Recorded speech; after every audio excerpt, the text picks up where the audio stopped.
बिस्मिल्लाहिर्रहमानिर्रहीम। अस्सलाम वालेकुम अज़ीज़ तलबा। कैश बुक के हवाले से हम लोग काम कर रहे हैं। लास्ट लेक्चर में हमने कैश बुक की तफसीलात देखी थी कि कैश बुक में हमारे पास दो साइड्स होती हैं, एक रिसीट साइड है, एक पेमेंट साइड है। रिसीट साइड पे कौन कौन से आइटम्स आते हैं, पेमेंट साइड पे हम क्या रिकॉर्ड करते हैं। फिर हमने 3 types of the cash book देखी थी जो अमाउंट की एंट्री के कॉलम के हवाले से हमने डिवाइड की थी।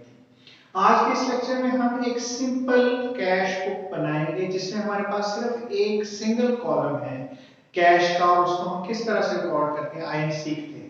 न्यूमेरिकल सॉल्व करने से पहले हम परफॉर्मेंस को देख लेते हैं। हमारा प्रोफॉर्मा आपके सामने डेबिट और क्रेडिट साइड है, रिसीट्स या पेमेंट साइड है, दो साइड्स है।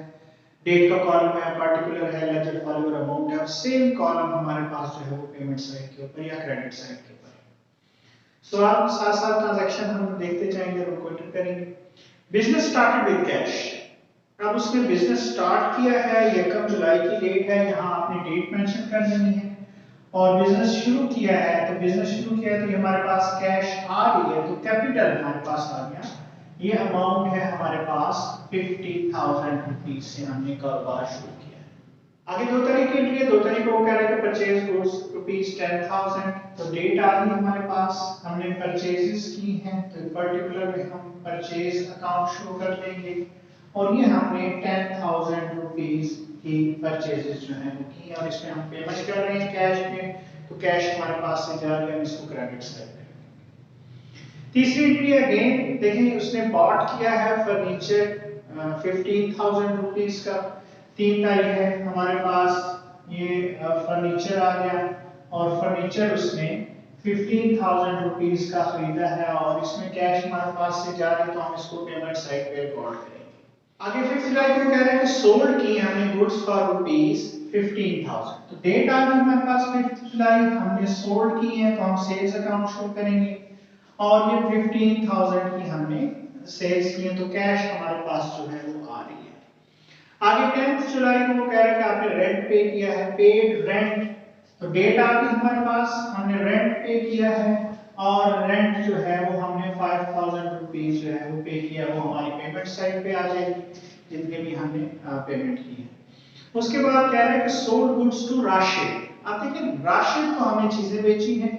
अब राशिद नाम है, नाम जो है वो बेसिकली क्रेडिट ट्रांजैक्शन को जाहिर करता है, तो इसमें ना कैश हमारे पास आ रही है और ना ही कैश हमारे पास से जा रही है, लिहाजा इस ट्रांजैक्शन को हम कैश बुक में रिकॉर्ड नहीं करेंगे।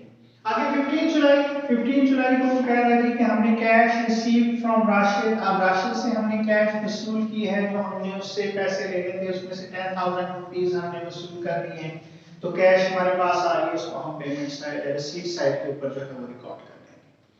आगे वो कह रहा है पेड इंश्योरेंस प्रीमियम। अब इंश्योरेंस प्रीमियम अगेन पेमेंट हुई है, तो हम पेमेंट कर लेंगे। यहाँ पे इंश्योरेंस प्रीमियम है, पार्टिकुलर में हम डिटेल दे देंगे कि क्या है, और ये इंश्योरेंस प्रीमियम जो है ये हमारी आ गई 3,000 रुपीज के हवाले से, तो ये हमने इंश्योरेंस की जो है वो प्रीमियम पे कर ली। तो ये हमारी ट्रांजैक्शन हो गई, जो भी हमने पेमेंट्स करनी थी वो कर ली, जो रिसीट्स थी वो कर ली। तो महीने के एंड में हमें इसको बैलेंस करना होता है।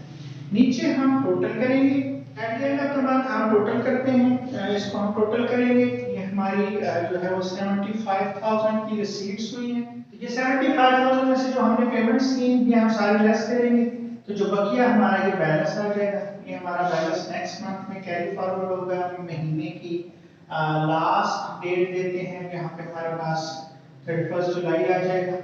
तो ये हमारे कैश बुक जो है वो सिंपली तैयार होगा। तो यहाँ पे आपको सिर्फ इतना ध्यान देना होता है कि कैश अगर आपके पास आ रही है तो आप रिसीट साइड पे रिकॉर्ड करेंगे, और जो आप कैश पे कर रहे हैं वो पेमेंट साइड पे रिकॉर्ड करेंगे, और फिर आपने अपनी रिसीट्स में से पेमेंट्स को माइनस करने के लिए आपका बैलेंस आ जाएगा। तो ये हमने एक सिंपल कैश बुक जो है वो तैयार कर ली है। तो उम्मीद है कि सिंपल कैश बुक तैयार करना जो है वो आपको समझ में आ गया।